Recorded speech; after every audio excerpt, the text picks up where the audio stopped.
On y va. Donc, rebonjour à toutes et à tous, ou bonjour à toutes et à toutes celles et ceux qu'on n'a pas vus ce matin. Donc, j'espère que cette troisième journée porte ouverte virtuelle du réseau a pu rencontrer un succès auprès de vous, qu'on vous a conseillé, qu'on vous a donné envie de venir passer le concours, venir dans nos établissements, que des conseils vous ont été donnés, des perspectives également d'études passionnantes. Donc, sachez que vous allez pouvoir retrouver en replay sur le site SCPO, en fait, cette JPO virtuelle. N'hésitez pas en fait à aller vers le site de manière régulière, car il y a des informations, des actualisations, des informations qui peuvent vous être utiles pour passer le concours, que vous soyez en terminale cette année ou en première. Pensez également à suivre les réseaux sociaux du réseau SCPO, hein, pour à la fois avoir des informations, les réseaux sociaux des différents établissements, pour connaître la vie également des établissements d'ici le concours. Également, bien évidemment, nous avons des JPO dans nos établissements à partir de fin janvier pendant le mois de février. Donc, n'hésitez pas, bien évidemment, pour ceux qui le peuvent, à venir nous retrouver en vrai, hein, pour voilà, essayer de concrétiser un petit peu cette JPO virtuelle.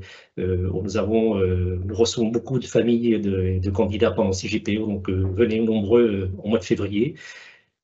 Voilà, remercier également les équipes de vous avoir accompagnés. Là, on va essayer de vous donner chacune et chacun un peu quelques petits conseils pour bien vous préparer et pour justement rester motivé pour passer le concours de Sciences Po et vous préparer dans les meilleures conditions. Donc, je passe la parole à Pierre Mathieu. Il va débuter par quelques conseils. Il reprendra la parole tout à l'heure également. Oui, merci Pablo. Donc, bonjour ou rebonjour.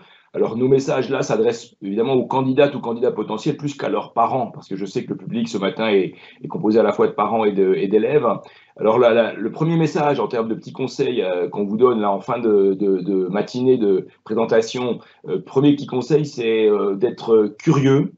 Parce que nous pensons que la curiosité par rapport au monde, c'est un élément qui peut alimenter, par exemple, l'originalité des copies que vous pouvez produire. Donc, soyez curieux, allez fouiner du côté de tout ce qui alimente votre curiosité. Ne vous contentez pas peut-être des sentiers battus et de ce que vous avez l'habitude de lire de manière un petit peu courante ou classique. Ça, c'est la première chose que je voulais dire, qui est importante. Et puis ensuite, essayez de cultiver votre sens de la communauté ou de la collectivité. Hein. On est dans des sociétés qui valorisent beaucoup l'individu, l'individualisme. Et nous sommes convaincus, ça a été dit par nous ce matin au tout début de JPO, que en tant que futur élève, parce que nous espérons que vous allez intégrer nos écoles, voilà, on a besoin d'avoir des jeunes gens et des jeunes femmes qui soient sensibles au collectif, hein, sensibles au fait de travailler tous ensemble pour une cause qui dépasse les intérêts individuels. Donc, à ce stade, mon premier message, c'est curiosité et puis sens du collectif, engagement au titre au titre du collectif. Voilà, merci. Je cède la parole à ma collègue directrice de Saint-Germain, Céline Braconnier. Merci beaucoup Pierre. Bonjour à toutes celles et ceux qui n'étaient pas là à l'ouverture ce matin. Mon conseil, partagé par tous mes collègues directeurs et directrices, sera d'inciter les candidats à lire la presse, hein, le plus souvent possible, quotidiennement si possible. C'est un des moyens d'alimenter cette curiosité dont parlait Pierre Mathieu. Lire la presse, c'est pas seulement regarder les titres de la presse, c'est éventuellement choisir 2, 3 sujets et puis les suivre et lire un article en entier. En lisant un bon article de presse, on a un exemple finalement de sujets traités de façon argumentée, construite, et ça peut aussi habituer les candidats à raisonner d'une façon qui peut être transposée ensuite dans les copies que nous attendons en questions contemporaines notamment. Lire la presse, c'est aussi une habitude qu'il faut prendre pour réussir ses études une fois qu'on réussit le concours. Les conseils que l'on vous donne là, ce ne sont pas seulement des conseils qui vous serviront juste le jour du concours pour mettre le plus de chances de votre côté. Ce sont des conseils qui vous serviront bien au-delà à réussir vos études et puis à vous préparer au métier auquel vous vous destinez quand vous entrez dans un Sciences Po, puisque nous attendons de nos étudiants, de nos diplômés, qu'ils écrivent, bien entendu, hein, qu'ils maîtrisent complètement l'argumentation écrite, mais également qu'ils sachent rédiger et qu'ils sachent rédiger, et ça s'apprend aussi en lisant de façon régulière. Donc prenez le temps de lire. C'est une manière aussi d'aller prendre tous ces éléments qui feront la distinction de votre copie. Nos correcteurs nous remontent chaque année la difficulté qu'il y a parfois à retrouver les mêmes exemples dans toutes les copies. Donc voilà, alimenté par une lecture de presse quotidienne, c'est aussi un moyen d'avoir ces petits exemples et de pouvoir se distinguer pour illustrer un raisonnement dans une copie de questions contemporaines notamment. Voilà, je passe la parole pour un autre conseil à Jean-Philippe Hortin, directeur de Sciences Po Strasbourg. Merci Céline. Le conseil que je vais vous donner, il tient à ce que beaucoup de jeunes que nous pouvons rencontrer au détour de salons, bien par exemple, nous disent oh ben non, je n'ose pas me présenter au concours de Sciences Po, c'est pas pour moi, j'ai pas le niveau. Alors, je voudrais vous dire simplement, ne vous censurez pas. Croyez en vous, croyez en vos ressources, croyez en votre culture. Alors, je ne dis pas qu'il ne faut pas travailler, bien sûr, le concours du réseau des Sciences Po est un concours exigeant, il faut naturellement travailler, mais ce que nous apprécions aussi, ce sont des personnalités, hein, des personnalités originales. Donc, voilà, en un mot, faites-vous confiance, croyez en vous, au point effectivement d'accepter de vous présenter à ce concours. Je passe la parole maintenant à Pierre Mathieu à nouveau. Oui, merci Jean-Philippe. Alors, il y a un côté un peu père Fouettard dans ces présentations, dans ces conseils, et donc j'adore le faire. Et ce que je vais dire va conduire les parents présents à se tourner vers leur fille ou leur fils en leur disant « voilà, je te l'avais bien dit ». Ça concerne l'orthographe. Voilà, hein, pour entrer dans nos écoles, par ce concours commun, il faut franchir le cap de 3 épreuves écrites, dont 2 sont évidemment à rédiger en français, en tout cas nous l'espérons fortement. Mais je dis cela parce que il faut constater qu'un certain nombre de candidates et de candidats prennent des libertés avec la langue française, alors sans que nous fassions partie de l'Académie française et que nous soyons attachés à une rigueur du français échevelé, je voudrais quand même vous dire, au nom de mes collègues et au nom de tous les correcteurs, ma responsabilité est de vous dire qu'il ne faut pas faire de fautes, ou en tout cas il faut en faire le moins possible, que nos correcteurs ont des consignes de tenir compte du nombre de fautes pour abaisser la note qui peut être donnée lors des devoirs, et le concours est tellement sélectif que perdre 1 point ou 2 points à cause d'un orthographe défaillant peut avoir des conséquences derrière en termes de place et de non-admission au concours. Donc il faut traquer les fautes, il faut se donner du temps en fin de copie pour relire sa copie et pour essayer d'en faire disparaître les fautes d'orthographe, les fautes d'accords de verbes, etc., etc.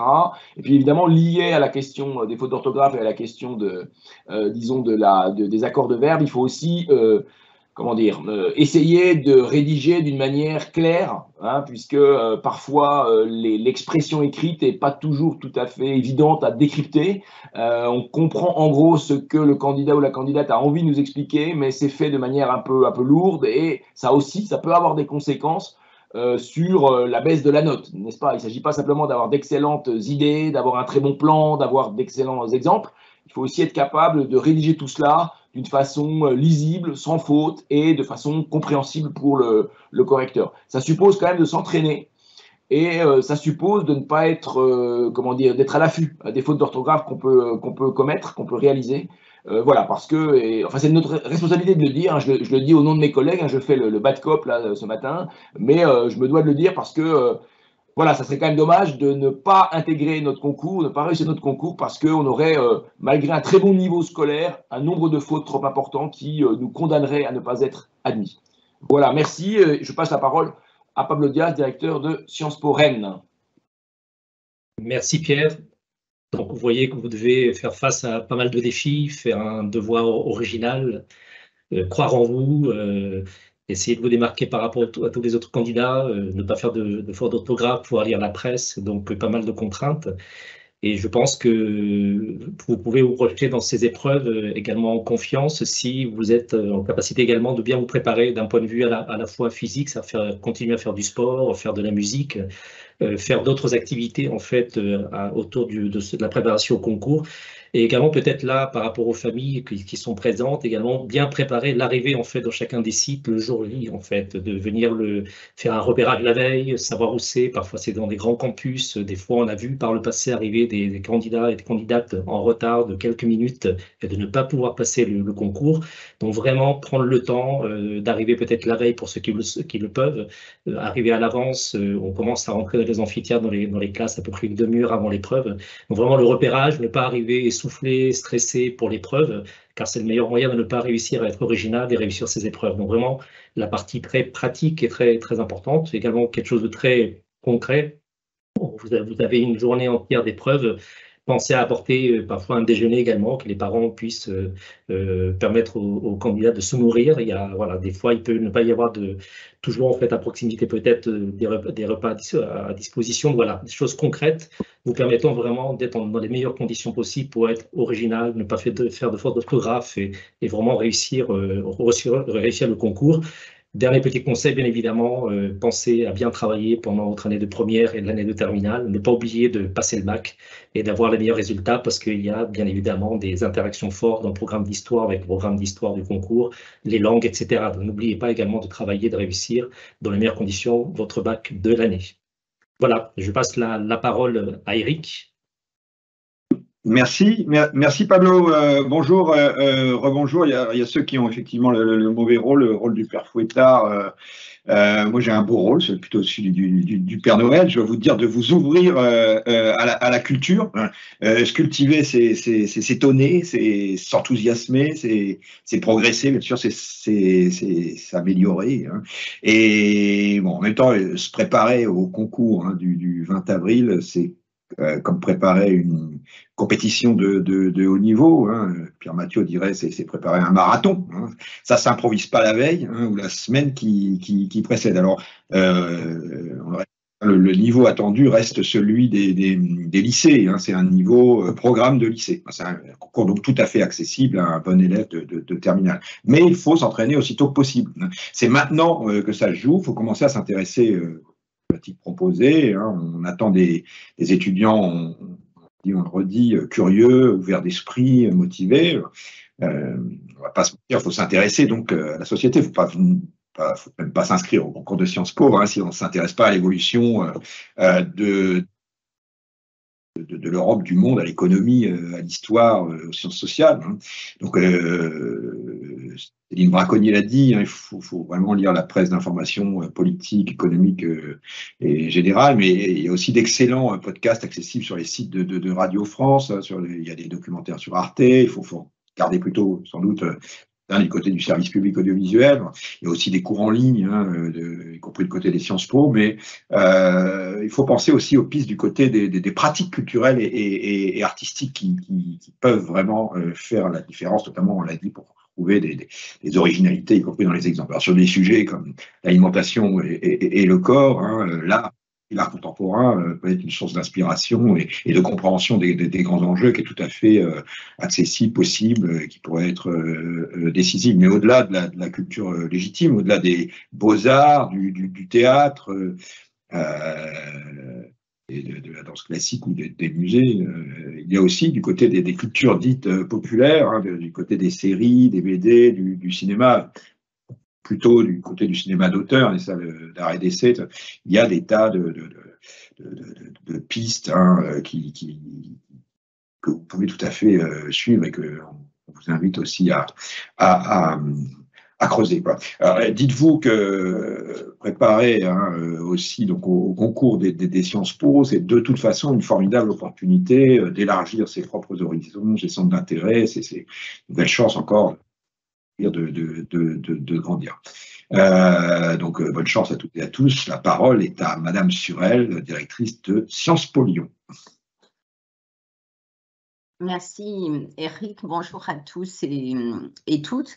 Alors mon conseil est le suivant, il n'est pas nécessaire de suivre une préparation supplémentaire spécifique pour préparer le concours d'entrée dans l'un des Sciences Po du réseau SCPO. J'insiste, cela a été dit, mais c'est un point important, le concours est ouvert à tous lycéens. Et j'ajouterais, quel que soit le lycée. En d'autres termes, il n'est pas nécessaire d'être dans ce qu'on pourrait appeler en quelque sorte un grand lycée pour pouvoir candidater et réussir le concours. Cela s'explique bien évidemment par les modalités du concours, c'est-à-dire que votre lycée d'appartenance, par exemple, n'est pas pris en compte. Ce sont uniquement vos résultats aux épreuves écrites. Donc, c'est vraiment un concours fondé sur la méritocratie. Et c'est un concours aussi dont les épreuves sont en lien vraiment direct, cela a été évoqué également, avec le programme de première et de terminale, c'est-à-dire avec ce que vous faites dans le cadre du lycée et en définitive en préparant le concours, vous préparez aussi le baccalauréat. On peut prendre un exemple, un topic de cette cohérence entre le programme du concours et celui du lycée, c'est l'épreuve d'histoire, puisque le programme correspond à ce que vous faites au lycée. Donc, dans cette perspective, bien sûr, il faut fournir un travail personnel important et tous les conseils qui viennent d'être donnés par les directeurs et les directrices, on pourrait dire qu'en fait, ce qui vous est demandé, c'est de renforcer votre culture générale, d'être curieux, de lire la presse, de ne pas vous censurer. Et Jean-Philippe Heurtin a dit quelque chose qui est très important, de vous faire confiance. Donc, si vous suivez tous les conseils qui viennent d'être donnés, il n'y a pas de raison que vous ne réussissiez pas le concours et que votre préparation ne soit pas une bonne préparation. Néanmoins, il est quand même important, parce que cela vous permet d'avoir un accompagnement en quelque sorte, de demander conseil et surtout de ne pas hésiter à demander conseil à vos enseignants. Pourquoi? Parce que vos enseignants de lycée vous connaissent bien, ils connaissent vos points forts, mais surtout aussi éventuellement vos lacunes ou vos points un peu faibles. Et donc, vos enseignants qui vous voient au quotidien peuvent vous aider pour mieux vous préparer et ils pourront vous donner à ce moment-là des conseils en quelque sorte personnalisés qui vous aideront beaucoup. Voilà, donc en fait, c'est une préparation qui est une préparation personnelle et il n'est pas nécessaire pour réussir de recourir à une préparation supplémentaire, notamment dans un établissement privé. Je vais passer la parole au président du concours, Pablo Diaz. Merci Hélène. Donc peut-être je rappelle j'insiste sur la question des JPO dans chacun des établissements parce que là vous allez être au plus près en fait de votre projet, de votre rêve. C'est-à-dire que vous allez pouvoir rencontrer les enseignants, la direction, les élèves de l'établissement, des anciens, et vous allez pouvoir poser toutes les questions nécessaires. Donc, ces JPO commencent le 20 janvier à Saint-Germain et se finissent fin février en fait à Lyon. Donc, vous avez un mois en fait de JPO dans les différents établissements. Donc, c'est très important de pouvoir s'y rendre pour continuer en fait à vous renseigner et à pouvoir affiner votre projet. C'est quelque chose de très important. Sachez également qu'il faudra faire attention à Parcoursup, hein, parce que vous devez vous inscrire sur Parcoursup, respecter les dates pour pouvoir vous inscrire sur Parcoursup et pouvoir payer les droits en fait, du concours sur Parcoursup. Donc la partie de Parcoursup est très importante pour pouvoir bien évidemment pouvoir être admis et arriver en fait dans nos établissements. On a dit à plusieurs reprises en introduction et dans les différentes interventions que les Sciences Po étaient des écoles publiques d'enseignement supérieur. À ce titre-là, voilà, nous accueillons voilà, des boursiers, c'est-à-dire que les boursiers ne payent pas de droits, et nous avons cette politique de démocratisation, de pouvoir rendre accessibles nos établissements de la façon la plus facilitée possible, d'où ces JPO virtuels. Et donc, c'est pour ça qu'on organise également un concours républicain, voilà, anonyme, le même jour, les mêmes épreuves pour tous, corrigées par les correcteurs qui ont les mêmes consignes. Il y a un seul jury qui valide la liste des admis, qui la transmet à Parcoursup. Donc vraiment, ça repose sur le mérite, sur le travail en amont, avec tous les conseils que vous a donnés. Mais également, il y a de la place, je pense, pour le rêve et l'audace également. Donc, soyez audacieux, rêvez sur un projet de formation, un projet professionnel. Donc, comme le disait Jean-Philippe également, voilà, croyez en vous, pas d'autocensure. Vous pouvez vous préparer, vous pouvez réussir. Voilà, si vous avez cette curiosité, cette envie de comprendre un monde complexe qui évolue de manière très, très rapide et parfois de manière incertaine, on vous donnera en fait dans nos établissements la possibilité de comprendre ce monde complexe, de pouvoir tracer votre trajectoire personnelle individuellement, de pouvoir répondre à différentes trajectoires professionnelles. Donc, ce sont vraiment des écoles humanistes qui vous laissent le temps d'apprendre à apprendre, qui vous laissent le temps d'affiner vos projets. Et donc, si vous avez cette curiosité, cette envie de comprendre le monde, d'être actrice et acteur demain d'un monde qui change, venez à Sciences Po, passez le concours, formez-vous. On sera très heureux de vous accueillir dans les prochains mois. Donc, on va vous souhaiter une très belle continuation de vos établissements, que vous soyez en première, en terminale.